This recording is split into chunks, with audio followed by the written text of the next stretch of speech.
There are moments in a woman's life when she understands with perfect and terrible clarity that she has been a fool, and for Eleanor Ashworth that moment had crystallized 6 years ago on a summer afternoon that smelled of roses and champagne. Though the memory of it haunted her still on this grey autumn evening as she sat at her small writing desk in the modest bedchamber she had occupied since childhood, her fingers trembling slightly as they held the letter she had never sent, the letter that had destroyed her nonetheless, its paper now soft and worn at the creases from the countless times she had unfolded it in the dark hours of the night. Not to read the words she knew by heart, but to remind herself of the cost of romantic foolishness, of what happened to penniless vicars' daughters who dared to dream above their station. The light was fading beyond the window, casting the room in shades of pewter and shadow, and Eleanor's amber-brown eyes, which her mother had once called honey in sunlight, seemed darker now, the colour of autumn leaves before the storm, as she traced the familiar loops of her own 17-year-old handwriting, and remembered, oh, how she remembered, the garden party at Lady Morton's estate, the way the afternoon sun had dappled through the ornamental trees, the sound of genteel laughter floating across the manicured lawns, and Henry Blackwell standing at the centre of a circle of admirers, his golden hair catching the light, his blue eyes dancing with cruel amusement as he held aloft a piece of paper he had found in her writing desk during a visit to the vicarage, a piece of paper she had hidden so carefully, a confession of love she had never intended anyone to see. She could still hear his voice, that practiced, theatrical voice, reading her most private words aloud to the assembled company, while she stood frozen at the edge of the gathering, unable to move, unable to speak, unable to do anything but watch her heart be publicly dissected for entertainment. My dearest Henry, I confess I can no longer keep silent the feelings that have grown within my heart, he had read, his tone mocking each earnest phrase, and when he had finished, when the laughter had reached its crescendo, he had looked directly at her with those beautiful, empty eyes, and declared for all to hear, a penniless vicar's daughter, with romantic delusions above her station, she should set her cap at the curate, more suited to her circumstances.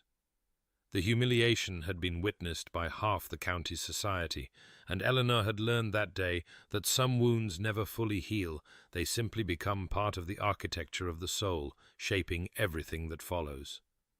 Now, 6 years later, she rose from her desk and carried the letter to the small fire burning in her grate, and as she held the paper to the flames, she pressed her right hand flat against her stomach, holding herself together as she always did when the feelings threatened to overwhelm her, and she watched her 17-year-old hopes turn to ash, the scent of wood smoke filling her small chamber with its bitter-sweet perfume. She had learned her lesson well, she told herself, as the last corner of the letter blackened and curled. Love was not for women like her, women without fortune or exceptional beauty, women whose only currency was dignity and usefulness. And she would never be so foolish again, never expose her heart to such devastation, never forget that security and purpose were ambitions enough for a life. And if sometimes in the quiet hours she ached for something more, something she dared not name, she had become expert at pressing that longing down, down, down, until it was nothing but a whisper she could almost pretend not to hear. The morning that followed brought no warmth to the vicarage, though Eleanor had risen before dawn to coax the fires in the parlour and kitchen into something resembling life, and still the chill crept through the old stone walls and settled into the bones of the house as stubbornly as it settled into her father's joints, which she pretended not to notice had grown stiffer with each passing season, just as she pretended not to notice the way he paused now at the top of the stairs to catch his breath,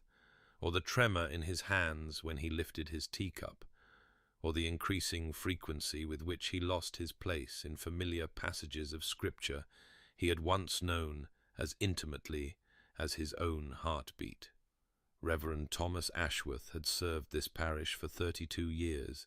had baptized its children and buried its dead and spoken words of comfort into the darkest hours of countless souls, and Eleanor loved him with a fierce, protective tenderness that made her throat ache as she helped him into his worn black coat, smoothing the fabric across his shoulders with hands that were steady,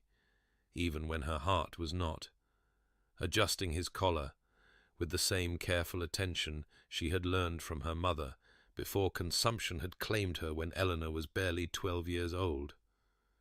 "You fuss too much, my dear," her father said, his voice carrying the gentle humor that had sustained them both through lean years and lonely ones, and Eleanor smiled and said nothing, because what was there to say when the man who had been her entire world was growing frailer before her eyes, and she was powerless to stop it, powerless to do anything but tend to him with quiet competence and pretend that love alone could hold back the inevitable. They walked together to the church through air that smelled of fallen leaves and distant rain, and Eleanor matched her pace to his slower one without acknowledgement, pointing out the autumn colours in the hedgerows, as though she had not noticed how often he needed to rest now. And when they reached the vestry, she helped him arrange his notes and filled the communion vessels, and performed the 100 small tasks that had become her province over the years, the work of a wife, without the title, the labour of devotion that asked nothing in return. It was after the service, after the parishioners had filed out with their murmured blessings, and the church had emptied into its familiar echoing silence, that the letter arrived, brought by a boy from the village who had been paid a penny to deliver it from the coaching inn, and Eleanor knew before she broke the bishop's seal that whatever news it contained would not be good, knew it in the way the autumn light fell cold and grey through the vestry window, knew it in the sudden heaviness that settled in her chest as her fingers found the crescent-shaped scar at the corner of her left eyebrow and pressed against it in the old nervous habit she had never been able to break. The words swam before her eyes at first, formal ecclesiastical language that took several readings to fully comprehend. Her father's retirement had been mandated effective within 3 months due to concerns about his health. The living would be transferred to a new clergyman already selected. They would need to vacate the vicarage to make way for his arrival. The bishop extended his gratitude for Reverend Ashworth's years of faithful service and his prayers for a peaceful retirement. Eleanor read the letter twice more, her practiced composure holding even as the foundations of her world crumbled beneath her feet, and then she folded it carefully and placed it in her pocket, and began to calculate with the clear-eyed practicality that had become her armour against a world that offered women like her so few weapons. Her father's savings would sustain them for perhaps a year in modest lodgings, perhaps 18 months, if they were very careful. But after that, there would be nothing. And she had no marriage prospects, no fortune, no connections that might secure her respectable employment. For a gentleman's daughter could not work as a governess without references from society that had long since forgotten her existence, could not open a shop or take in sewing without sacrificing the last vestiges of the dignity that was all she had left. Her father found her standing by the window, staring out at the grey autumn day, and when she handed him the letter and watched his face as he read it, she saw not despair, but a strange, quiet acceptance. And when he looked up at her, his eyes held something she could not quite name. Faith, perhaps, or simply the peace of a man who had long since learned to trust in forces beyond his understanding. "God works through unexpected instruments, my dear," he said softly, reaching out to take her cold hand in his warm, trembling one. "The coldest stone may yet shelter the warmest hearth." And Eleanor wanted to believe him, wanted to find comfort in his gentle certainty. But she had learned 6 years ago that hope was a luxury she could not afford, and so she simply squeezed his hand and said nothing, and tried not to think about the darkness gathering on the horizon of their small, precarious lives. 3 days passed in a haze of quiet desperation, Eleanor moving through the familiar rhythms of the vicarage with the mechanical precision of a woman who dared not stop to think too deeply about the future that loomed before her like a gathering storm. and she was in the parlour mending one of her father's shirts, when the sound of hooves on the gravel drive made her look up, her needle pausing mid-stitch as she watched through the window. A carriage of such obvious expense and elegance that it seemed almost an affront to the modest lane it travelled, black lacquered sides gleaming even beneath the overcast sky, matched grey horses stamping with barely contained energy as a footman leapt down to open the door,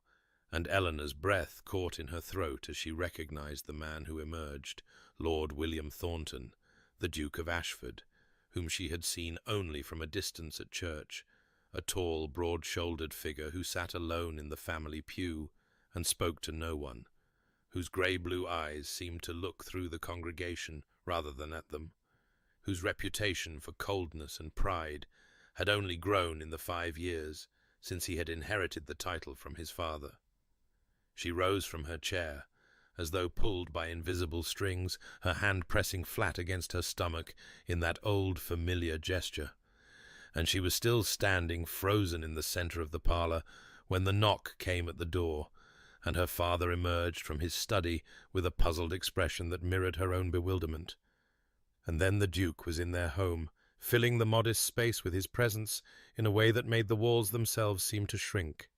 And as he passed Eleanor in the narrow doorway, she caught his scent, sandalwood and leather, with an undertone of wood smoke, and something in her chest tightened inexplicably. He wasted no time on pleasantries, declining the tea her father offered with a curt shake of his head, and when he spoke, his voice was deep and clipped and utterly without warmth.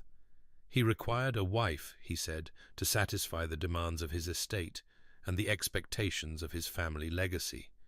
He had observed Miss Ashworth for some time, and found her to possess the qualities he sought: intelligence, dignity, breeding despite her lack of fortune, and most importantly, she was unlikely to trouble him with romantic expectations. And in exchange for her hand, he would provide security for both her and her father for the remainder of their lives, a comfortable cottage on his estate, a generous allowance, the protection of his name and his resources against whatever the future might hold.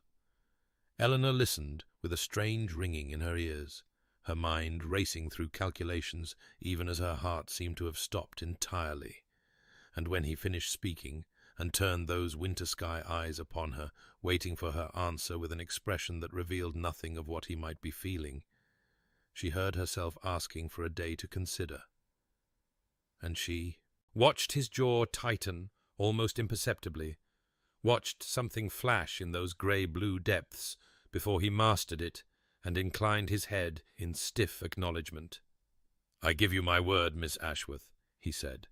and for the first time his voice held something other than cold practicality, something almost fierce beneath the formal words.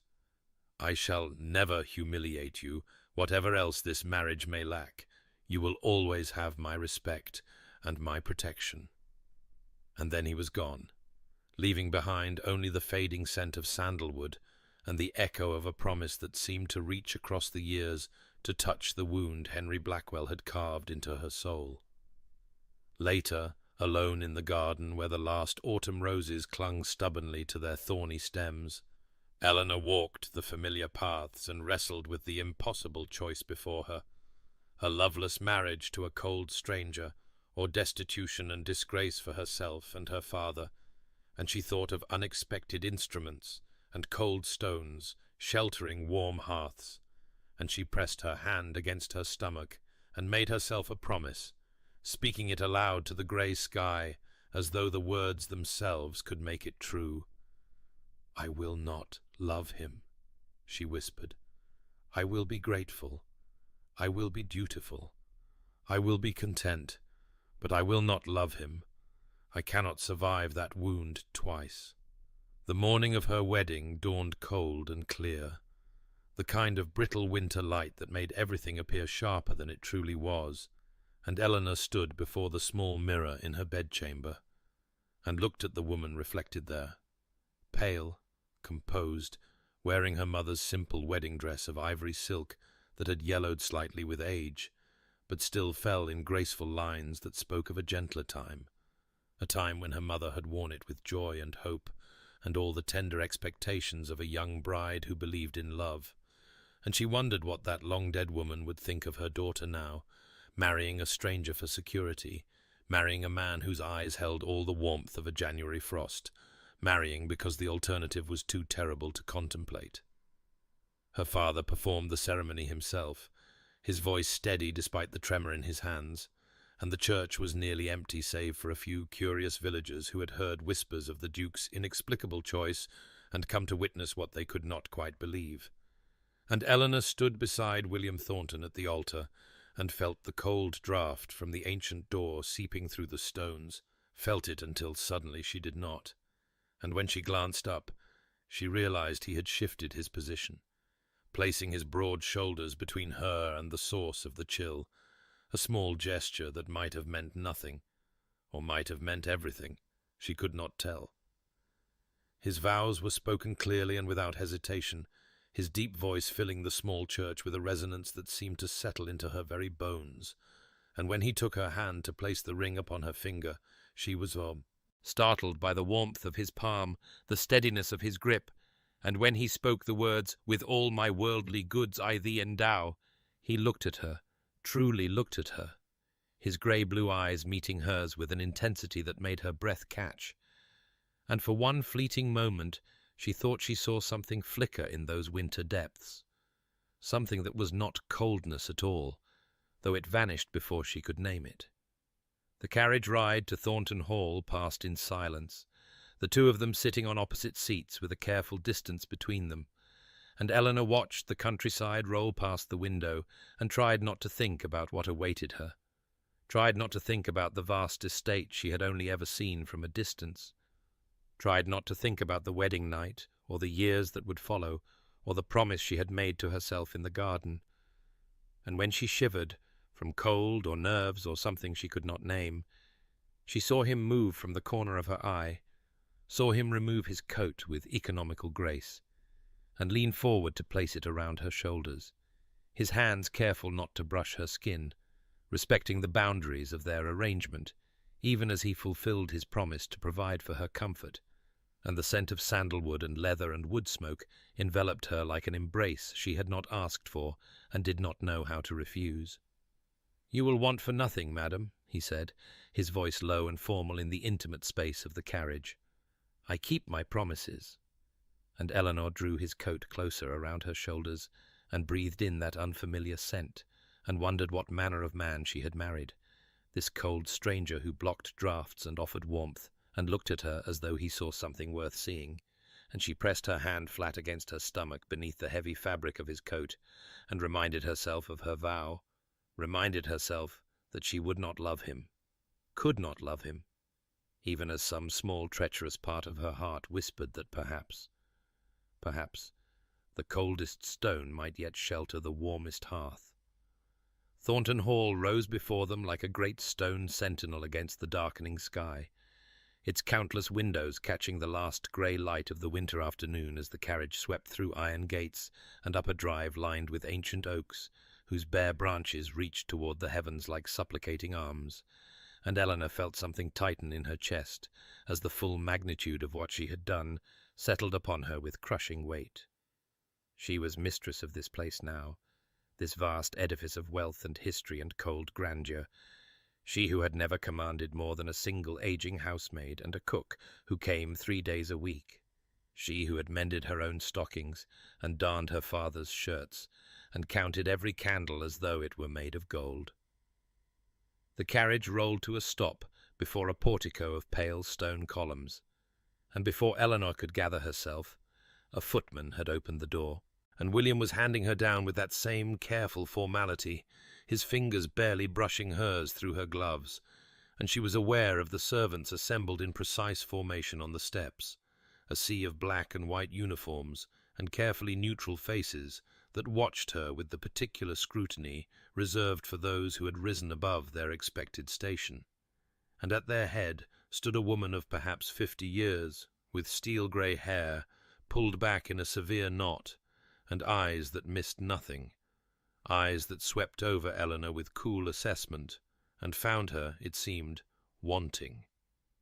"Mrs. Hartwell," William said, his voice carrying that clipped formality Eleanor was beginning to recognize as his armor against the world. "May I present the Duchess of Ashford?"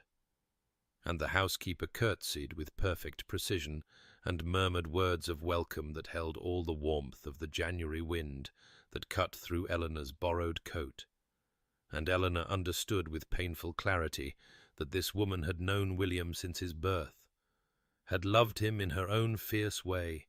and would not easily accept a stranger who had appeared from nowhere to claim a place at his side. The tour of the house that followed, blurred into an endless procession of grand rooms and priceless furnishings, of portraits staring down from gilded frames and fireplaces large enough to roast an ox, and Eleanor nodded and murmured appropriate responses, while her mind reeled with the impossibility of ever belonging in such a place. And it was only when they paused in a corridor, and she heard voices drifting from an open doorway, that she caught the words that would echo in her memory for years to come. Mrs. Hartwell speaking to another servant in low tones that were not quite low enough. "Mark my words, that girl will be the making of him, or the breaking. There is no middle ground with a heart like his." Eleanor's step faltered, her hand pressing instinctively against her stomach. But William either had not heard or chose to pretend he had not, for he merely gestured toward a door at the end of the corridor and said, with something that might almost have been uncertainty in his voice, "Your chambers, madam. I had them prepared according to what I thought you might prefer." And when he opened the door, Eleanor stepped into a room that stole her breath entirely, not for its grandeur, though it was grand, with silk hangings of deep rose and cream and furniture of polished mahogany, but for the fire already blazing in the hearth, for the vase of winter jasmine on the dressing-table whose sweet scent filled the air, and most of all for the bookshelf beside the window, filled with volumes whose spines she recognized with a shock of bewildered recognition. Her favorite poets, her beloved novels, the philosophical treatises she had discussed with her father on long winter evenings, all arranged as though someone had reached into her heart and pulled forth its secret treasures. "How did you know?" she whispered before she could stop herself, and William's jaw tightened in that way she was learning to recognize, his gaze sliding away toward the window where the first drops of rain had begun to strike the glass. "You mentioned them," he said stiffly. "To your father when I called upon you, I overheard." And he was gone before she could respond, leaving her alone with the fire and the jasmine and the inexplicable evidence that this cold stranger had been paying attention in ways she had never imagined. That night, as the storm that had been threatening all day finally broke with a fury that rattled the windows and sent shadows dancing across the unfamiliar walls, Eleanor found she could not sleep. The bed was too soft, the room too large, the silence between thunderclaps too complete. And so she wrapped herself in a shawl and ventured out into the darkened corridor, drawn by some instinct she could not name toward the library she had glimpsed during the tour, a vast room of leather and mahogany, and the comforting scent of old books. She found him there, standing at the window with a glass of something amber in his hand, watching the lightning split the sky, and he turned when she entered with an expression she could not read, and she was about to stammer an apology for intruding when the lights flickered once, twice, and then died entirely, plunging them into darkness, broken only by the intermittent flash of lightning, and she gasped and stumbled, and then his hand was at her elbow, steadying her, and the warmth of his palm burned through the thin fabric of her sleeve like a brand, like a promise, like something she had no name for, and for a long moment neither of them moved, neither of them spoke, and when he finally released her, it was slowly, reluctantly, his fingers trailing along her arm as though he could not quite bear to break the contact. And they stood there in the darkness, listening to the storm rage outside, while something shifted between them,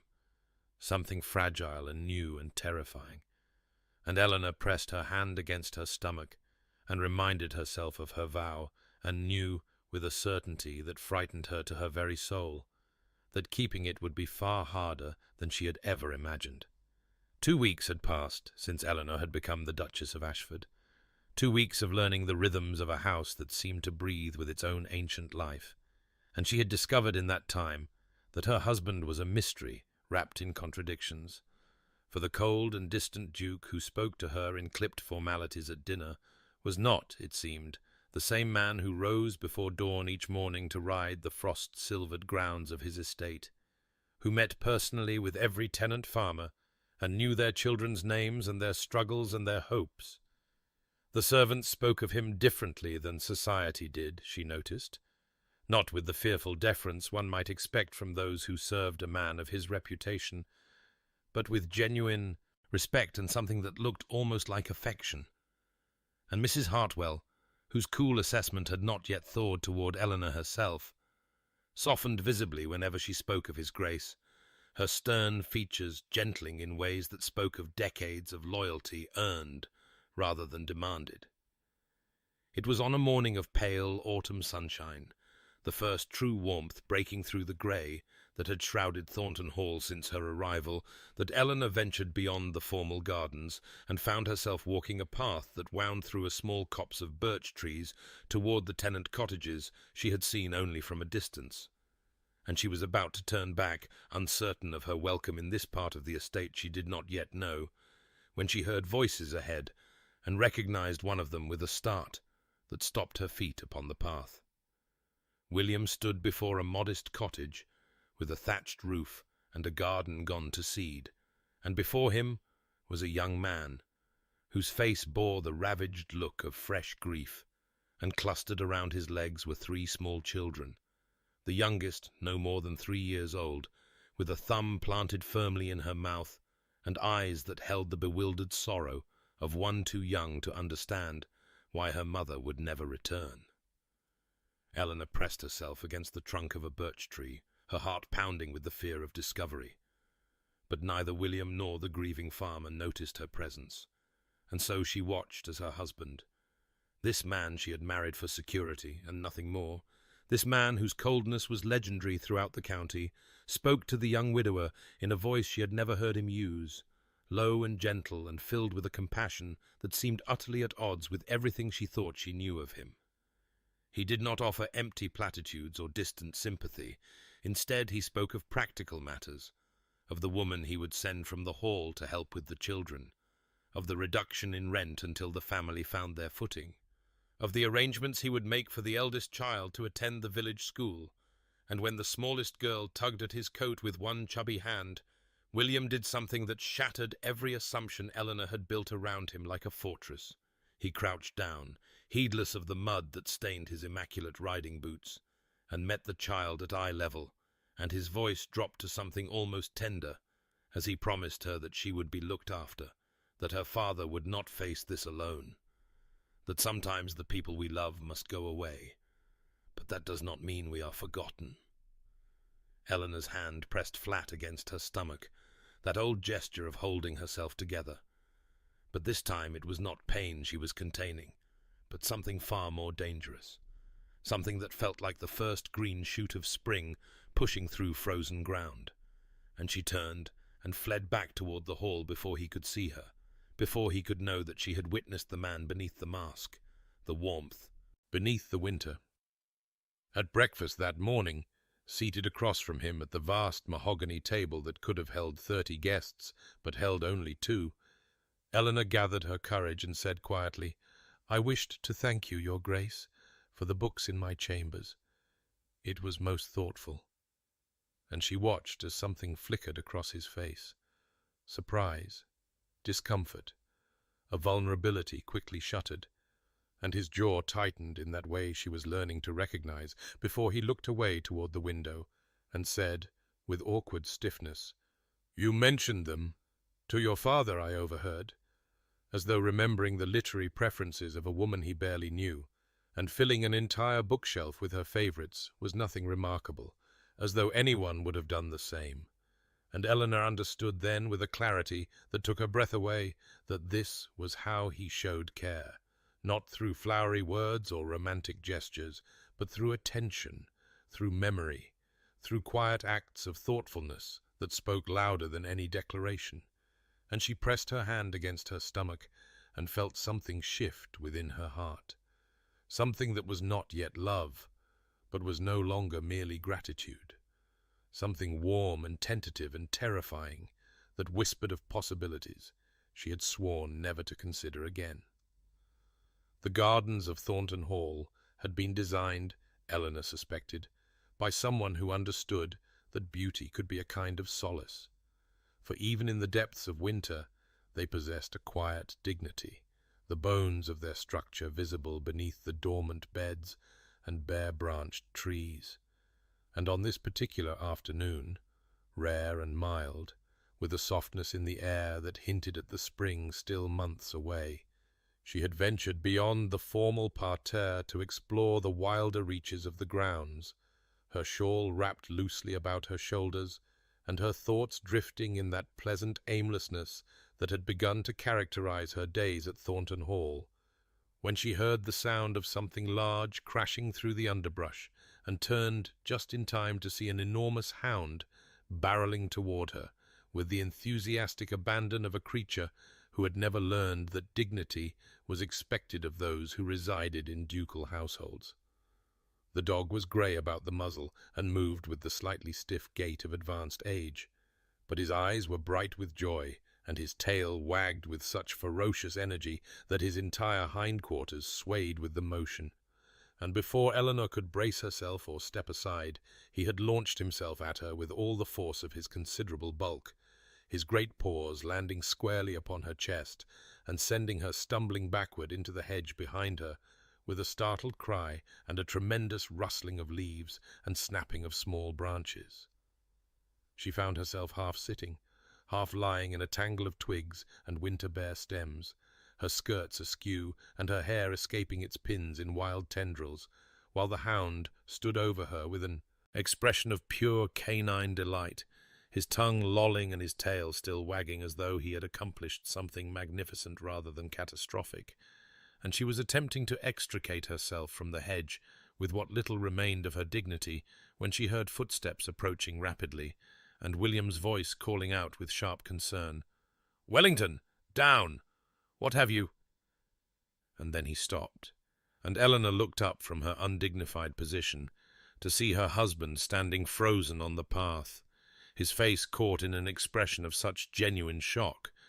that for one terrible moment she thought he was angry, thought she had somehow transgressed by allowing his dog to assault her person. And then something extraordinary happened. His lips twitched, his eyes crinkled at the corners, and a sound emerged from his chest that she had never heard before. A laugh,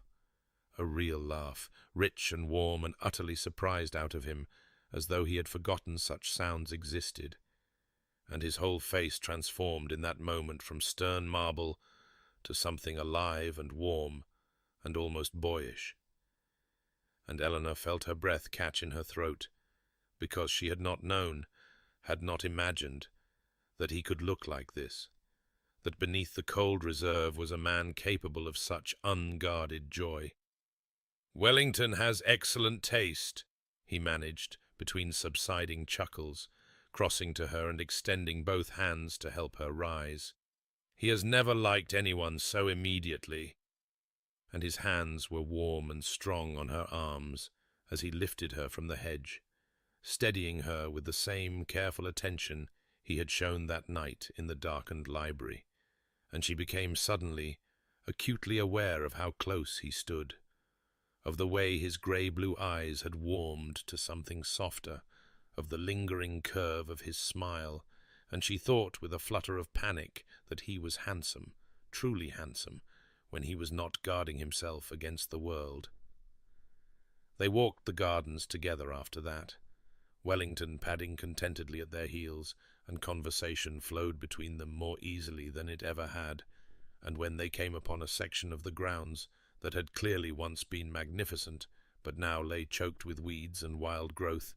William's expression shifted to something more complex, something that held both sorrow and tenderness, and he said quietly, "My mother's rose garden. She planted every bush herself. I have not had the heart to tend it since—" And he stopped, his jaw tightening in that familiar way, and Eleanor heard herself saying, before she could think better of it, "I could restore it, if you would permit me. I should like very much to see it bloom again." And the look he gave her then, grateful and wondering, and something more, something that made her press her hand against her stomach in that old gesture of self-protection, told her that she had offered him a gift far greater than she had intended. And as they walked back toward the hall in the fading afternoon light, she felt the first stirring of attraction move through her like a warning, like a promise, like something she had sworn never to feel again. And she was terrified. 5 weeks had passed since Eleanor Ashworth had spoken her wedding vows in the small village church. 5 weeks since she had stepped into a life she could never have imagined for herself. And in that time, she had discovered something remarkable, that contentment could grow in the most unexpected soil, taking root in the quiet rhythms of days that flowed one into another with a gentle predictability she had never known she craved. The great house of Thornton Hall, which had seemed so overwhelming upon her arrival, had begun to feel less like a monument to ducal grandeur and more like a home, its corridors becoming familiar beneath her feet, its rooms revealing their secrets and their comforts as she learned to navigate them with the confidence of one who belonged. Mrs. Hartwell's cool assessment had thawed by degrees, the older woman's sharp eyes following Eleanor as she went about the business of learning her duties. And though the housekeeper said little at first, Eleanor noticed that the silences between them had grown less pointed, the glances less suspicious, until one afternoon when Eleanor had spent the better part of 3 hours reviewing the household accounts and suggesting a more efficient arrangement for the linen stores,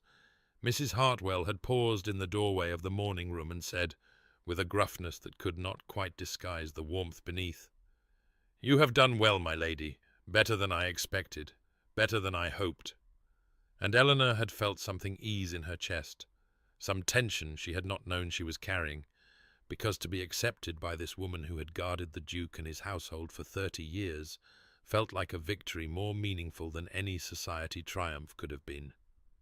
The small rituals of her marriage had become the architecture of her days, breakfast with William in the vast dining room that seemed less cavernous now that she had grown accustomed to it, his presence across the table a steadying constant, even when their conversation consisted of little more than comments about the weather or the estate. Evening reading in the library where she had first felt the warmth of his hand at her elbow, each of them absorbed in their own books, but somehow together in the companionable silence. Walks through the grounds with Wellington padding faithfully at their heels, the old dog having appointed himself Eleanor's devoted guardian, with a loyalty that made William's lips twitch in that almost smile she was learning to treasure. He still spoke little, her husband, but his silences had transformed from walls into something more like windows, and she had begun to read the language of his restraint, the way his eyes followed her across a room, the way his hand would reach toward her and then withdraw as though he had thought better of the impulse, the way he lingered over breakfast, when surely a man of his responsibilities had better things to do than watch his wife butter her toast. The rose garden had become her sanctuary and her project, and she worked in it daily now, clearing the years of neglect from beds that had once been glorious, her hands growing rough and her fingernails perpetually rimmed with soil despite her best efforts. And it was on one such afternoon, kneeling in the cold earth with her gardening gloves worn through at the fingertips, that she discovered the stone bench half hidden beneath a cascade of overgrown climbing roses, its surface weathered and grey, but still bearing the carved initials that made her heart clench with sudden understanding. M.T., his mother, Margaret Thornton, the woman whose death had shaped the man William had become. And Eleanor did not mention her discovery to him, but she tended the area around that bench with special care, clearing the weeds and pruning back the wild growth until the stone could breathe again, until it stood as a quiet memorial in the garden his mother had loved. That evening, standing at her chamber window as the last light faded from the sky, Eleanor looked out toward the rose garden and saw a figure silhouetted against the grey dusk. And she knew him instantly by the breadth of his shoulders and the way he held himself. And she watched as William stood at the library window below her, his hand pressed flat against the glass, as though reaching for something beyond it, his face unreadable in the gathering darkness, but his posture speaking of a longing she recognized because she felt it too. And she pressed her own hand against her stomach, in that old gesture of self-protection, and wondered when contentment had begun to feel so much like the beginning of something more, something she had sworn she would never allow herself to want again. 6 weeks had passed since Eleanor had become the Duchess of Ashford,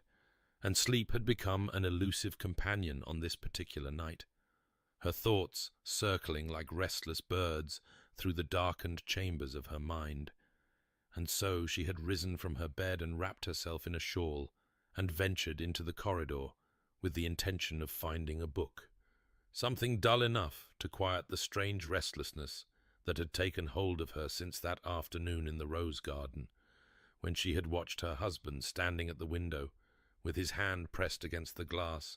like a man reaching for something he could not name. And it was as she passed the corridor that led to his study that she noticed the thin line of golden light spilling beneath the door, a beacon in the darkness of the sleeping house, and she hesitated there for a long moment, her hand raised to knock and then lowering again, uncertain whether she had the right to intrude upon whatever solitude he sought at this late hour. But something compelled her forward, some instinct she could not have explained, and she knocked softly and heard his voice, low and surprised, bid her enter. He was seated in a leather chair before the dying fire, a book open in his lap, though she suspected he had not been reading it, and when he saw her standing in the doorway in her night-clothes with her shawl clutched about her shoulders and her hair loose down her back, something flickered across his features. Surprise, yes, but not displeasure. Something almost like relief, as though he had been waiting for her without knowing it. And he gestured to the chair opposite his own without speaking, and she crossed the room and settled into it. And for a time they simply sat together in the near darkness, the fire burning low and casting shadows that danced across the walls, the silence between them comfortable in a way that would have seemed impossible mere weeks ago. She had taken up a volume of poetry from the table beside her chair, and was pretending to read it when he began to speak, his voice rough and halting, his eyes fixed on the embers, as though he could not bear to look at her while he said the words. And he told her about his mother, how she had died when he was 12, how the fever had taken her in 3 days, while he sat helpless outside her chamber door, how his father had emerged from that room a changed man, cold and demanding, speaking of duty and legacy, as though love were a weakness to be excised from the heart like a cancer. And then his voice dropped lower still, barely more than a whisper, and he said, "I cannot remember her voice any more. I have tried. I have tried so many times to hear her in my memory. But it is gone. And it haunts me, that I have lost even that." And Eleanor felt something break open in her chest, some wall she had not known she was still building, and she did not speak because there were no words adequate to such grief. But she rose from her chair and crossed the small distance between them and sat beside him on the settee, close enough that their shoulders nearly touched, and in the darkness his hand found hers, his fingers warm and strong as they interlaced with her own, and they sat together without speaking, as the fire burned down to ash and the room grew cold around them. But she felt nothing of the chill because his hand was holding hers, as though she were an anchor in a storm he had been weathering alone for 19 years. And when at last she rose to leave, knowing that propriety demanded she return to her own chambers. He held her hand a moment longer than necessary, his grip tightening before reluctantly releasing, and he looked up at her with eyes that held something raw and unguarded. And he said roughly, "Thank you for listening." And Eleanor understood that he had given her something precious, something he had never given anyone, and she carried the warmth of his hand in hers all the way back to her chamber, pressing her palm against her heart as though she could hold it there forever. 2 months had passed since Eleanor had spoken her wedding vows, and the world beyond the windows of Thornton Hall had begun its slow surrender to winter, the trees shedding the last of their golden leaves and the air carrying that particular sharpness that spoke of frost to come. And on this morning William had appeared at the breakfast table with an announcement that made her heart flutter with something between anticipation and dread. He wished her to accompany him to the village, to be seen among the people who would look to her as their duchess. And though the prospect of facing the world beyond the estate's protective walls stirred old fears she had thought buried, Eleanor had nodded her assent and gone to dress in the deep blue wool gown that Mrs. Hartwell had declared most becoming, and within the hour she found herself seated beside her husband in the carriage as it wound down the familiar road toward the cluster of cottages and shops that comprised the village of Hartwell. The reception that awaited her was nothing like what she had feared, nothing like the cutting glances and whispered cruelties she remembered from that long-ago garden party, for the villagers greeted her with genuine warmth, the baker's wife pressing a fresh loaf into her hands with a smile, the blacksmith's daughter curtsying and thanking her for the blankets she had sent when the child fell ill, the elderly widow from the cottage near the mill clasping Eleanor's fingers in her gnarled ones, and blessing her for the coal that had appeared at her door when the first cold snap arrived, and Eleanor realized with dawning wonder that her quiet acts of kindness had preceded her, that these people knew her not as the penniless vicar's daughter who had reached above her station, but as the duchess who cared for their welfare. And when she glanced at William, she found him watching her with an expression she could not quite decipher, something soft and wondering in those grey-blue eyes that usually revealed so little. The carriage ride home was quiet, the comfortable silence that had become their custom. But as they neared the gates of Thornton Hall, William reached into his coat and withdrew a small package wrapped in plain brown paper, and he held it out to her with a gesture that was almost uncertain, almost shy, and when she unwrapped it with trembling fingers, she found herself holding a book, a first edition, the leather binding worn soft with age, the gilt lettering still bright enough to read, and she recognized it instantly as the volume of Shakespeare's sonnets she had mentioned to her father months ago, before any of this had begun, before she had ever imagined that the cold Duke of Ashford would become the man who sat beside her now with his jaw tight and his eyes fixed on the passing trees, as though he could not bear to watch her reaction. And when she looked up at him with tears burning in her eyes, he said only, "I remembered. You deserve beautiful things." And the simplicity of those words, the weight of attention and care they represented, broke something open in her chest that she had been trying desperately to keep sealed. That evening, alone in her chamber with the book pressed against her heart, Eleanor sank onto the edge of her bed and pressed her hand flat against her stomach in that old familiar gesture.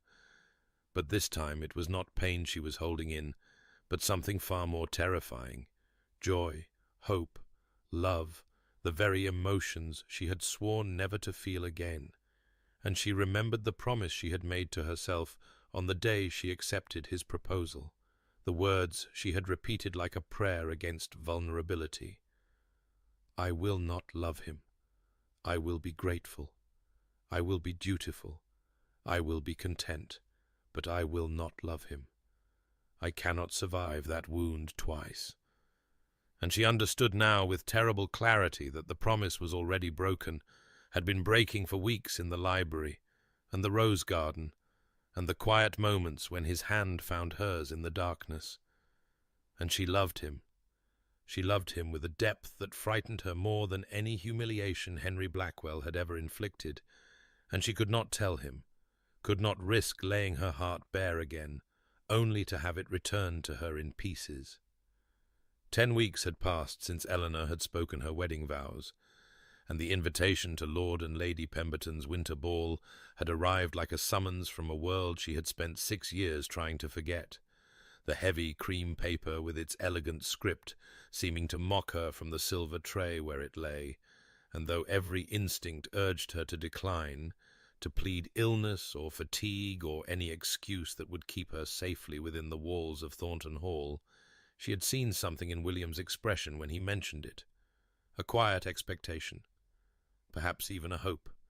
and so she had allowed Mrs. Hartwell to dress her in a gown of deep emerald silk that made her eyes glow like honey in candlelight, and she had fastened the delicate gold locket at her throat, the one containing his mother's portrait that he had pressed into her hands on their wedding night with words that still echoed in her heart. And she had descended the staircase to find him waiting in the entrance hall, his grey-blue eyes travelling over her with an intensity that made her breath catch, and he had offered her his arm without speaking, but the way his hand covered hers as he led her to the carriage said everything his words did not. The ballroom at Pemberton House blazed with the light of 1,000 candles, their flames reflected in crystal chandeliers and gilded mirrors, until the entire room seemed to shimmer with golden fire, and the heat of so many bodies pressed together in their finest silks and velvets was almost overwhelming, the air thick with perfume and pomade, and the sharp undertone of champagne.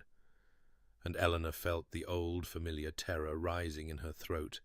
as she recognized face after face from that long-ago garden party, the same people who had witnessed her humiliation, who had laughed behind their fans as Henry Blackwell read her most private words aloud for their entertainment, and she pressed her hand flat against her stomach in that unconscious gesture of self-protection. But before the panic could fully take hold, she felt William's hand settle at the small of her back, warm and steady through the silk of her gown, and he leaned close enough that she could smell the familiar comfort of sandalwood and leather, and whispered, "I am here. You are not alone." And something in her chest loosened just enough to let her breathe. They had been in the ballroom for perhaps an hour, William never straying more than an arm's length from her side, his hand returning again and again to that spot at the small of her back as though he could not bear to lose contact with her, when Eleanor saw a figure approaching through the crowd that made her blood turn to ice in her veins. Henry Blackwell, Viscount Ashby, his golden hair gleaming in the candlelight, and his blue eyes widening with shock as they took in the sight of her standing beside the Duke of Ashford, and she watched as that shock curdled into something uglier, something petulant and cruel, and she knew with terrible certainty what was coming even before he opened his mouth. "Why, Miss Ashworth," he drawled, deliberately using her maiden name as though her marriage were some fiction he refused to acknowledge, "what an unexpected pleasure to see you here. I had heard rumours that Ashford had taken a wife, but I confess I never imagined it would be you. Tell me, did you employ the same romantic delusions in your pursuit of a duke that you once directed toward me, or have you learned new tricks for reaching above your station?" And the words struck her like physical blows, each one precisely aimed at wounds that had never fully healed, and she felt herself shrinking, diminishing, becoming once again the 17-year-old girl who had stood frozen at the edge of a garden party, while her heart was read aloud for the amusement of strangers. But then William moved, a single fluid step that placed his broad-shouldered form directly between Eleanor and the man who had caused her such pain. And when he spoke, his voice was ice, cold and sharp, and utterly devastating.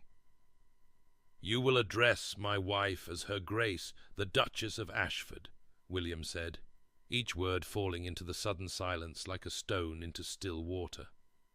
"And you will do so with the respect her position demands, though I suspect respect is a concept foreign to a man who has squandered his inheritance on gambling debts, whose estate is mortgaged to the foundations, whose wife can barely stand to be in the same room with him, and whose only remaining talent appears to be the public humiliation of women who were foolish enough to once believe him worthy of their regard. And Henry's face had gone white, his soft mouth trembling with the petulance that had always lurked beneath his handsome features. But William was not finished, his voice rising just enough that every person within 20 feet could hear him clearly as he continued. "I chose the Duchess of Ashford because she possesses more worth in her smallest gesture than you have demonstrated in your entire existence. Her kindness, her dignity, her grace under circumstances that would have broken a lesser person. These are qualities you could not recognize because you possess none of them yourself. And I will say this once and once only. You will not speak to her again. You will not look at her. If you approach her, if you so much as whisper her name in a tone I find displeasing, I will destroy you, and you know that I have both the means and the will to do so." And the ballroom had fallen utterly silent, the music dying away, as though even the orchestra understood that something momentous was occurring. And Eleanor watched Henry Blackwell stumble backward, his face a mask of humiliated fury, and she understood with stunning clarity that the vow William had made on the day he proposed, "I shall never humiliate you, whatever else this marriage may lack. You will always have my respect and my protection," had just been fulfilled in a way she could never have imagined. And as he turned back to her, his grey-blue eyes soft with concern, even as his jaw remained tight with barely contained anger, she felt something shift in her chest, some final barrier crumbling to dust, and she knew with absolute certainty that this was love, not the naive infatuation she had once felt for a golden-haired boy who had never deserved it, but something deeper and truer and more terrifying, a love built on respect and protection and 1,000 small gestures of care. And she pressed her hand against her stomach, not to hold herself together, but to contain the overwhelming joy that threatened to spill out of her in tears. The cold night air struck Eleanor's flushed cheeks like a benediction as she stepped through the French doors onto the terrace, her lungs aching for breath that did not carry the weight of 100 watching eyes, and she gripped the stone balustrade with trembling fingers and tried to still the violent pounding of her heart,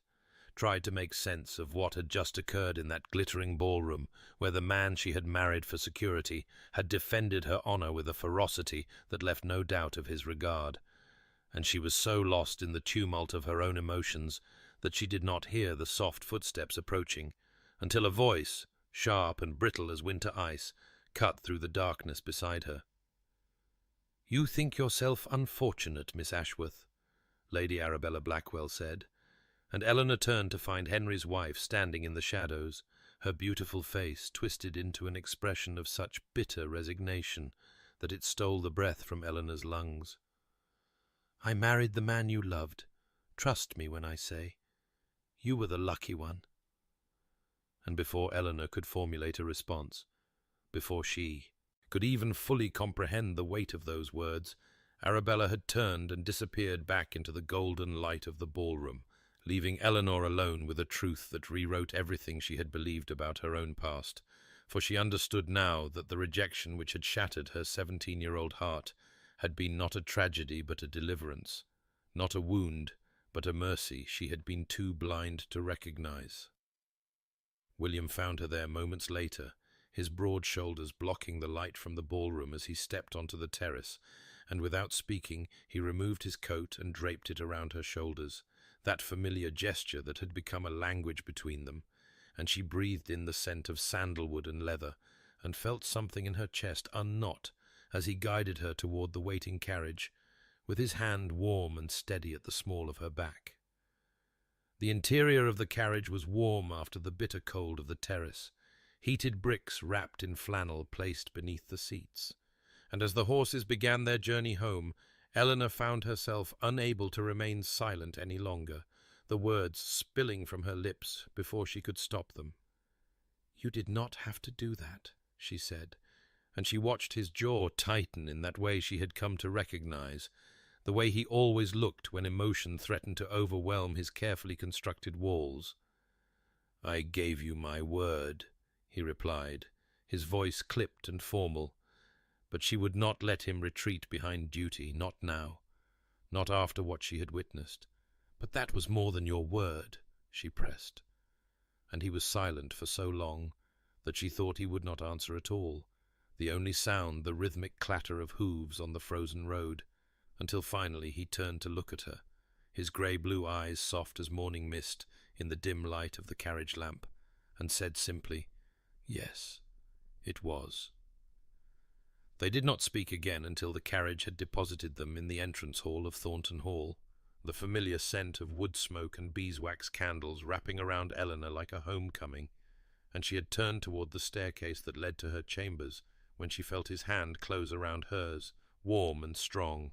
the thin scar across his palm pressing against her fingers. And when she looked back at him, his expression was raw with something that looked almost like fear, and he said, with a difficulty that made each word seem torn from somewhere deep within him, "I find that I do not wish this to be merely an arrangement."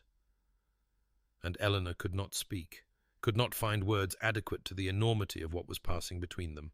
so she simply squeezed his hand in return, pouring everything she felt into that small gesture. And when he raised her fingers to his lips and pressed a kiss to her knuckles, his eyes never leaving hers, she understood that something fundamental had shifted between them, that they stood now on the threshold of something neither of them had expected to find, and though the words of love remained unspoken, they hung in the air between them like a promise waiting to be fulfilled. 2 weeks had passed since the Pemberton ball. 2 weeks in which the world beyond the windows of Thornton Hall had surrendered fully to winter's grip, the grounds blanketed in frost that glittered like scattered diamonds beneath the pale morning sun, and Eleanor found herself moving through the days in a state of heightened awareness, every nerve attuned to the presence of the man who had defended her honor with such devastating precision, the man who had pressed a kiss to her knuckles and spoken words that still echoed through her dreams. And though neither of them had given voice to the feelings that hung between them like morning mist over still water, something fundamental had shifted in the texture of their days together, revealing itself in touches that lingered a heartbeat longer than necessary, in glances that caught and held across the breakfast table, in the way his hand would find the small of her back whenever they walked together through the corridors, as though he could not bear to be near her without that point of connection. And Eleanor ached with a wanting so fierce it frightened her, a yearning that pressed against her ribs like a caged bird, desperate for flight. And yet she could not bring herself to speak the words that trembled on her lips, could not risk shattering this fragile, beautiful thing growing between them by demanding more than he was prepared to give. It was Mrs. Hartwell who finally gave voice to what Eleanor had scarcely dared to believe, finding her one afternoon in the small sitting room where she had been attempting without success to focus on her embroidery. The older woman's stern features softened into something approaching tenderness as she set down the tea tray and said, with a directness that brooked no argument, "In 30 years I have never seen His Grace look at anyone the way he looks at you, my lady, not once." And Eleanor's needle stilled mid-stitch, her heart hammering against her ribs as she looked up to find Mrs. Hartwell watching her with knowing eyes. "You were the making of him, just as I knew you would be. That girl will be the making of him, or the breaking. I said it the day you arrived, and I say it now with certainty. You have brought him back to life." And though Eleanor wanted desperately to believe it, though every fibre of her being longed to accept this benediction, the old wounds ran deep, and she could only whisper her thanks and watch the housekeeper withdraw with tears burning behind her eyes. That evening, as the winter light faded to grey and the cold settled over the grounds like a shroud, Eleanor wrapped herself in her warmest cloak and ventured into the dormant rose garden, drawn by some instinct she could not name to the stone bench where his mother's initials were carved, the letters M.T. worn smooth by decades of weather and grief, and she knelt in the frozen earth to clear away the dead leaves that had gathered there, her fingers growing numb with cold as she worked, and she did not hear his approach until his shadow fell across her, and she looked up to find William standing beside her, his breath visible in the frigid air, his grey-blue eyes fixed on those carved letters, with an expression of such raw longing that her heart clenched painfully in her chest, and for a long moment neither of them spoke. The silence between them filled only with the whisper of wind through bare branches and the distant call of winter birds, until at last he lowered himself to sit beside her on the cold stone, their shoulders almost touching, the warmth of him radiating through the layers of wool and velvet that separated them. And he said quietly, his voice rough with emotion, "She would have loved you." And Eleanor felt something break open inside her, some final wall crumbling to dust, and she reached out without thinking to take his hand, his fingers closing around hers with desperate strength, and they sat together in the gathering darkness, two souls who had found each other against all odds, neither willing to break the sacred silence that held them, and Eleanor understood that she loved him with a ferocity that terrified her, loved him beyond reason or caution or self-preservation, and though the words remained unspoken, she knew with absolute certainty that she could not keep them inside much longer. 3 days had passed since that evening in the rose garden, 3 days in which Eleanor had moved through the familiar rhythms of Thornton Hall, like a woman caught in a waking dream, her thoughts circling endlessly around the memory of his hand clasping hers on that cold stone bench, his voice rough with emotion as he spoke of his mother, the warmth of his shoulder pressed against hers in the gathering darkness. And now she lay in her bed with the covers twisted around her restless limbs, sleep an impossibility when her heart would not cease its relentless pounding, when every time she closed her eyes she saw his face, those grey-blue eyes soft as morning mist, and she could no longer pretend, could no longer maintain the careful fiction she had constructed to protect herself, for the truth was blazing through her like wildfire, consuming every defense she had ever built, and she threw back the covers and rose to pace the length of her chambers, her bare feet cold against the polished floorboards, her nightgown whispering against her ankles as she moved back and forth before the dying fire, and she pressed her hand flat against her stomach in that old familiar gesture, trying to hold herself together as the admission she had been fighting for weeks finally broke through the last of her resistance. She loved him with a ferocity that stole the breath from her lungs, loved not the cold and distant duke that society believed him to be, but the man beneath, the man who remembered her favorite books, and placed his coat around her shoulders and spoke to grieving farmers with such unexpected gentleness, the man whose hands shook when he was afraid, and whose laughter transformed his stern face into something beautiful. She loved his quiet care and his fierce protection and his hidden tenderness, loved the way he watched her when he thought she was not looking, loved the sound of her name in his deep voice, and the knowledge of it terrified her beyond measure. She stopped before the window, watching the storm clouds gathering on the horizon, dark and heavy with the promise of rain, and she remembered the promise she had made to herself on the day she accepted his proposal, standing alone in her father's garden, with her future stretching before her like an uncertain road. "I will not love him," she had sworn. "I will be grateful. I will be dutiful. I will be content. But I will not love him. I cannot survive that wound twice." And now that promise lay in ruins at her feet, shattered beyond any hope of repair, for she had broken it utterly, had given her heart to a man who might never return it, and the wound was already forming. She could feel it opening in her chest like a flower blooming in darkness, and whether he loved her or merely felt obligation and desire, she was already lost, already drowning in feelings too vast to contain. She could not stay in this room, could not bear the silence and the shadows and the relentless circling of her own thoughts. And so she wrapped herself in her dressing gown and slipped into the corridor,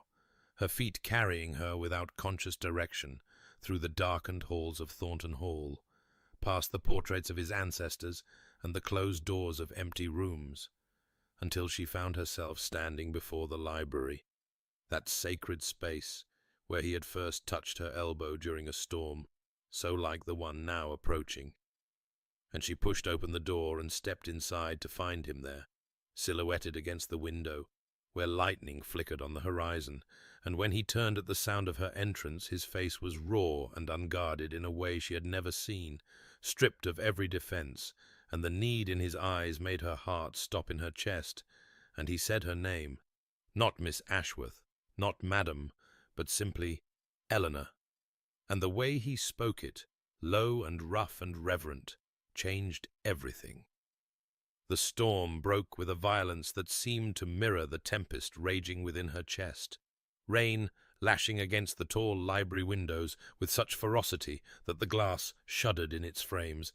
and Eleanor stood frozen in the doorway, her hand still resting on the door she had pushed open, her heart hammering so loudly she was certain he must hear it across the length of the room. And William did not move from his position at the window, his broad shoulders rigid beneath the fine linen of his shirt, his silhouette stark against the flashes of lightning that illuminated the grounds beyond, and the tension between them, stretched taut as a bowstring, unbearable in its intensity, the air thick with all the words that had gone unspoken for weeks, for months, since the very first moment he had placed his coat around her shoulders in the carriage, and she had breathed in the scent of sandalwood and leather, and felt something dangerous stir to life in her carefully guarded heart. And when at last he spoke, his voice was rough, halting, the words dragged from some place deep within him that he had kept locked away for so long. "I have tried," he said, still facing the window, still watching the storm as though he could not bear to look at her. "I have tried to maintain the terms of our arrangement, to want nothing more than what I promised you, respect and protection, and a life free from humiliation. I gave you my word that I would ask nothing more. And I meant it, Eleanor. I meant every word." And the sound of her name on his lips, spoken with such aching tenderness, made her press her hand flat against her stomach, in that old familiar gesture,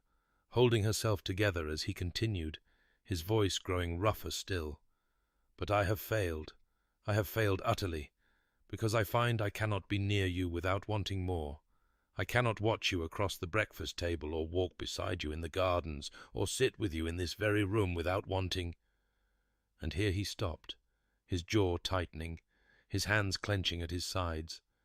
And when he finally turned to face her, the raw need in his grey-blue eyes stole the breath from her lungs. "I cannot watch you and not—" He tried again, but the words seemed to desert him, and it was then that Eleanor saw what she had never expected to see, what shattered every remaining defense around her heart. His hands were shaking, trembling visibly at his sides, this man who had faced down Henry Blackwell with devastating precision, who commanded an estate and spoke with cold authority that made lesser men quail, whose very presence filled a room with power and certainty, and his hands were shaking because he was afraid of her, afraid of what she might say, afraid of rejection. And she understood with stunning clarity that his heart was as vulnerable as her own, that beneath the stern exterior and the careful control lay a man who had been wounded too, who had built walls just as high as hers, and who was now standing before her with those walls crumbling to dust, offering her everything he was, and terrified that it would not be enough. The lightning flashed again, illuminating the library in stark white brilliance, and in that moment of sudden clarity, Eleanor's gaze caught on something she had not noticed before, something that made her breath catch in her throat and her heart stutter against her ribs. There on the desk, arranged in a delicate crystal vase that caught the flickering light of the dying fire, stood a spray of white jasmine, its sweet fragrance reaching her across the room like a whispered secret. And she remembered, with devastating precision, the afternoon she had mentioned it to Mrs. Hartwell, just once, in passing, speaking of the vicarage wall where the jasmine had grown wild, and how she had spent countless hours reading beneath its trailing blooms. And he had remembered, he had listened. He had arranged this room with the storm gathering outside, and the fire burning low, and her favourite flower perfuming the air, recreating the very conditions of that first night when his hand had steadied her elbow and everything had begun to change, and the realization of what this meant, of the depth of attention and care it revealed, broke something open within her that she had not known was still locked away. She moved before she could think, her feet carrying her across the library toward him, closing the distance between them step by step, and the words rose unbidden to her lips, the lines she had read 100 times in the poetry book he had given her, the words that had become her secret prayer in the quiet hours of the night. "Let me not to the marriage of true minds admit impediments," she said softly, and she watched his eyes widen, those grey-blue depths warming to something like wonder as recognition dawned across his features. "You know it," she breathed, and his voice when he answered was rough with emotion, barely above a whisper. "I know it. I have read it 100 times since I gave it to you, trying to understand what you found in those words, trying to understand you." And he reached for her then, his trembling hands finding hers and holding them as though she were something infinitely precious, something he feared might slip away. And when he spoke again, his voice cracked on the words, "I promised you respect and protection. I gave you my word that I would never humiliate you, that whatever else this marriage might lack, you would always have my honor and my shield. But I did not know then, Eleanor, I could not have known that I would come to offer you everything I am, every broken piece of me, every wall I have built, and every fear I have hidden. I love you, Eleanor. I have loved you, I think, since the moment you stood in your father's parlor and looked at me without fear or calculation, since you met my coldness with quiet dignity and saw something in me that I had forgotten existed. I love you, and I am terrified of it, terrified because I do not know how to do this, how to be this, how to give you what you deserve when I have spent so long believing myself incapable of such feeling." And the rain lashed against the windows, and the thunder rolled across the sky, and Eleanor stood before him with tears streaming down her cheeks, her heart so full she thought it might shatter from the weight of it. And she understood at last that love was not the grand declarations she had once dreamed of as a girl, but this trembling honesty, this terrified offering of a wounded heart to another wounded heart, and she was no longer afraid. Eleanor lifted her hands to his face, her fingers trembling as they traced the hard line of his jaw, the sharp planes of his cheekbones, learning the geography of a face she had studied in secret for months. And when she spoke, her voice was barely a whisper, raw with the weight of everything she had carried alone for so long. "I made myself a promise the day I accepted your proposal, standing in my father's garden with the autumn wind cutting through my shawl and my heart already bruised from the wound Henry Blackwell had dealt me 6 years before. I told myself I would not love you, that I would be grateful and dutiful and content. But I would not love you, because I could not survive that wound twice. I could not bear to give my heart again, only to have it crushed beneath indifference or cruelty." And she watched his grey-blue eyes darken with something fierce and protective as she continued, "But I broke that promise weeks ago, perhaps months ago. I have loved you, I think, since I watched you speak to that grieving farmer with such gentleness, since you crouched down to meet his smallest child at eye level and promised help without condescension, since you gave me your coat in the carriage on our wedding day, and I breathed in the scent of sandalwood and leather, and felt something dangerous stir to life in my chest, since you remembered my books and my jasmine, and every small thing I mentioned in passing. I have loved you, William, and I was terrified too, terrified that you could never feel for me what I felt for you, that I would spend my life loving a man who saw me only as a practical arrangement." And she never finished the thought, because his mouth found hers with a desperation that stole the breath from her lungs, his hands tangling in her hair and sending pins scattering across the library floor as her chestnut waves tumbled loose around her shoulders. And the kiss was not gentle. It was consuming, devouring, the release of months of longing and years of guarded hearts, finally surrendering to the truth that had grown between them in quiet moments and stolen glances, and the brush of fingers across a shared book, and Eleanor responded with equal intensity, her arms winding around his neck, pulling him closer, closer still, as though she could press herself into him and never be separated again. And when at last they broke apart, they were both trembling, foreheads pressed together, breath mingling in the warm air of the library, while the storm raged beyond the windows. And he lifted her then, carried her through the darkened corridors of Thornton Hall to the chambers that had stood empty beside hers since their wedding night. And there, in the warmth of a fire that blazed against the cold, with rain lashing the windows and thunder rolling across the sky, they came together at last, his hands reverent on her skin, her fingers tracing the scar across his palm, every touch a promise,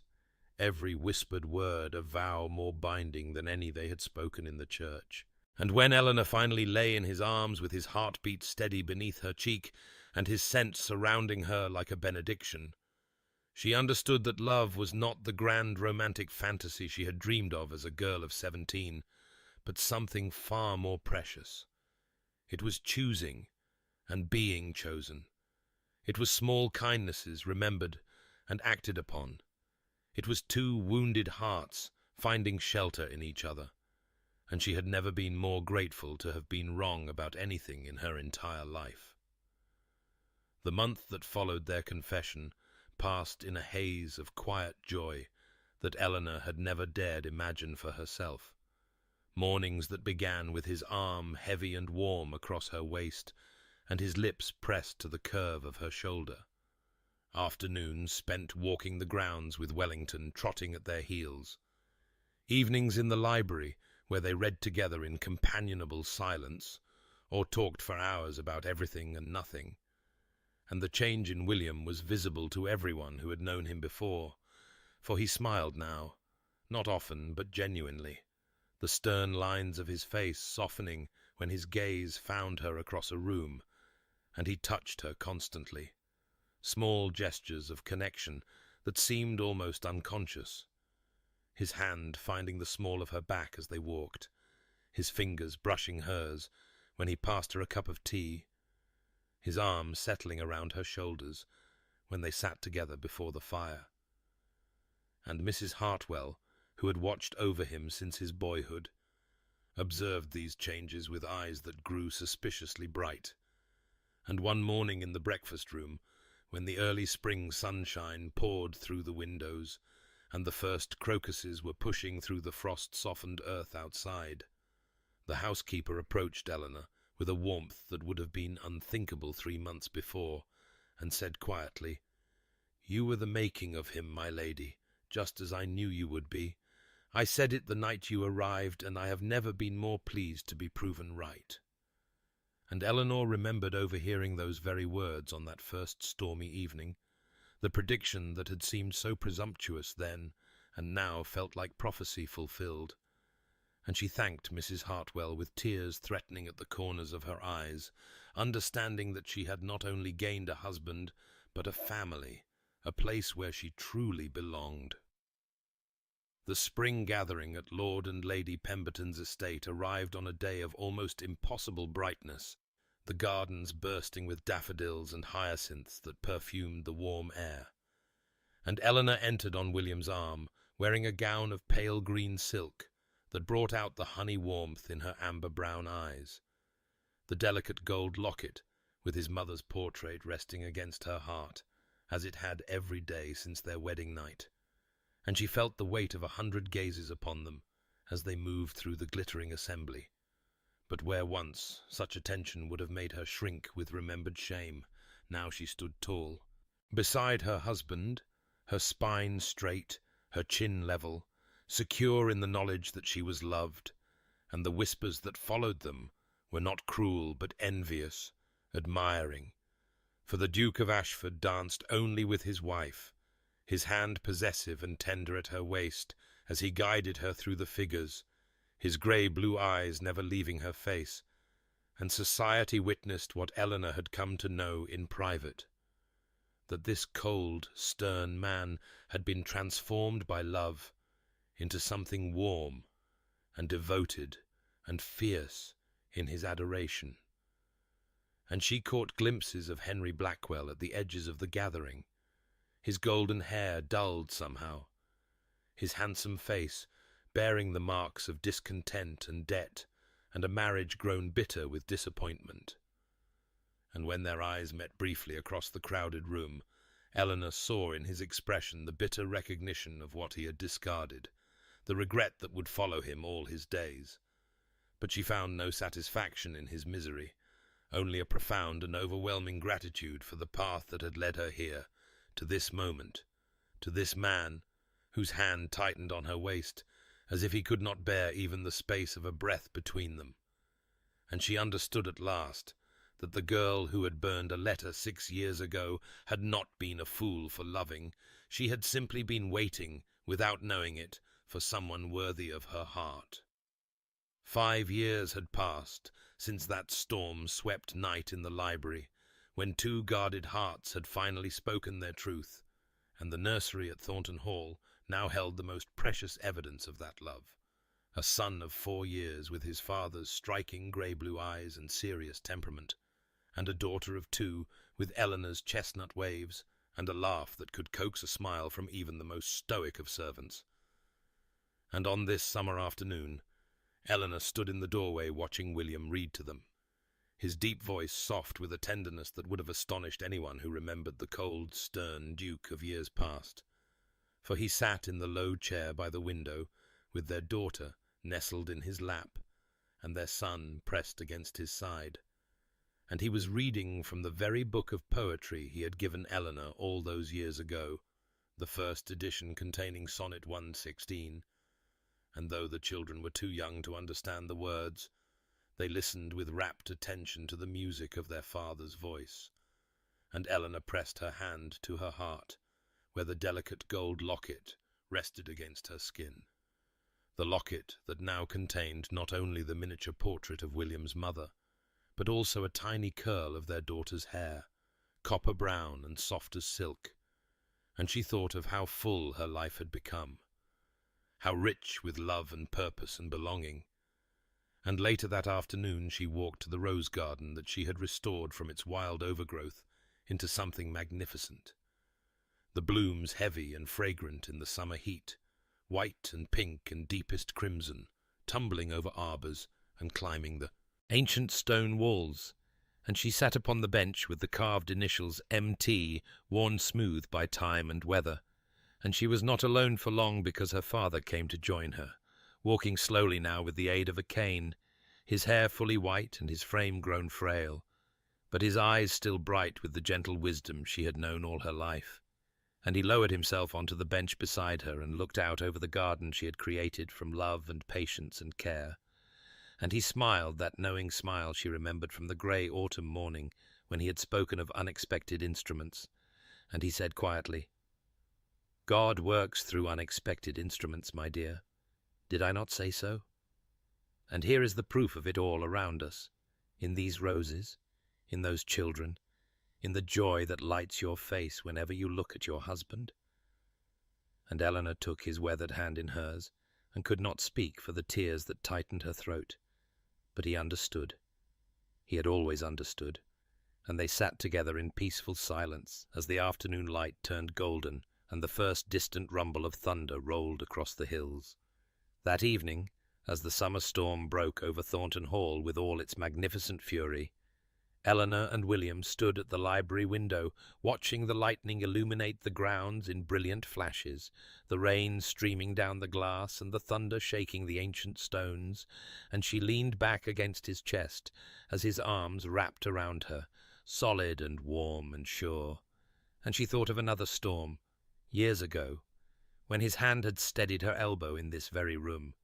and she had felt the first dangerous stirring of something she had sworn never to feel again. And she thought of the woman she had been then, wounded and wary and so determined not to love, and she marvelled at how wrong she had been, how gloriously, blessedly wrong, for she had found in this man not the cold arrangement she had expected, but a love that had grown from respect into passion, from duty into devotion, from two strangers standing in a vicarage parlour into this, two hearts so intertwined that she could no longer remember what it had felt like to be alone. And William pressed his lips to her hair and murmured against her temple, "What are you thinking?" And she turned in his arms to face him, reaching up to touch his jaw as she had done 1,000 times before, and she said simply, "I am thinking that I am grateful for the storm that brought us together, for every storm since, for you." And his grey-blue eyes, soft as morning mist over still water, held hers as he said, "As am I, Eleanor, as am I." The storm had passed, and the house had grown quiet. The children long since tucked into their beds, with kisses pressed to their foreheads, and promises of adventures tomorrow, and Eleanor sat alone in the library before the fire that crackled softly in the grate, the flames casting dancing shadows across the walls lined with books she had come to know as intimately as the rooms of her childhood home, and in this stillness she allowed herself to do what she rarely did anymore, to look backward, to trace the path that had led her from that grey autumn evening, when she had burned a letter and sworn never to love again, to this moment of such profound contentment that it sometimes frightened her with its completeness. And she thought of the girl she had been at 17, so young and so certain that love was a grand and sweeping thing that announced itself with poetry and passion. And she thought of how that girl had been shattered by cruelty, by Henry Blackwell, reading her innocent words aloud to laughing crowds. And she understood now with the wisdom of years that his rejection had been a gift wrapped in the cruelest paper, for it had saved her from a life of shallow misery with a man who measured worth only in fortune and status, and it had led her, eventually, inexorably, to William, to the man who had placed his coat around her shoulders in a cold carriage without comment, who had steadied her with his hand at her elbow during a storm, and released her slowly, as if reluctant to let go, who had remembered the books she loved and the flowers she favoured, and had arranged white jasmine on a desk in a storm-dark library, because he had been listening, always listening, to the small truths she scattered like seeds, without knowing she was planting a garden. And she understood now what love truly was, not the grand declarations she had dreamed of as a girl, but the consistent, quiet, daily choosing of another person's happiness, the 1,000 small gestures that accumulated into something unshakable, the coat and the touch, and the books, and the jasmine, and the way he still looked at her across crowded rooms as if she were the only person in the world worth seeing. And she thought of her father's words about unexpected instruments, and how right he had been. And she thought of Mrs. Hartwell's prediction about making or breaking, and how she had somehow, miraculously, been the making. And she pressed her hand to the locket at her throat, and felt the warmth of the gold against her skin, and knew that she was home, truly home, in a way she had never dared hope for. And so to you who have walked this path beside Eleanor, who have felt her wounds and shared her fears and celebrated her joy, there is gratitude beyond what words can hold, for stories are meant to be shared, and love is meant to be witnessed, and perhaps somewhere in this tale of two guarded hearts learning to trust, there is hope for your own journey, for love grown from respect and kindness and the patient tending of small moments, for the warmth that waits beneath the coldest exterior for those brave enough to look, and may you find your own unexpected instrument, your own storm-swept confession, your own library filled with firelight and peace and the quiet certainty of being chosen, being cherished, being loved.